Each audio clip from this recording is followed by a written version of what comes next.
Berriozarko kaleak askatasunaren aldarriz bete ditugu.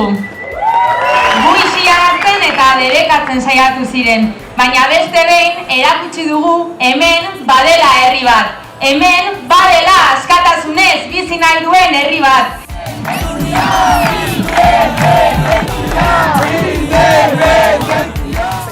Bestelako herri batekin amesten dugulako egin dugu auto independentista. Bestelako herri bat eraikitzea posible delako gara gazte independentistak. Gazteon esku dago herri berdinzale bat eraikitzea. Balio erreakzionarioen aurrean, feminismotik, ekologismotik, antiarrazakeriatik herria eraikitzea. Euskaraz biziko den herria lortzeko behar dugu herri askea eraiki. Gure hizkuntza, kultura eta historiaren transmisioa egin ahal izateko behar dugu herri askea eraiki. Eta bereziki, herri propioa behar dugu, badakigulako Espainiar eta Frantziar estatuek ez dutela guretzako alternatibarik.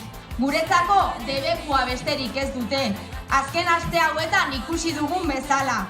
Haiena debekua eta bortxa dira, eta gurea berriz askatasuna. Horregatik, oztopoen gainetik askatasunera.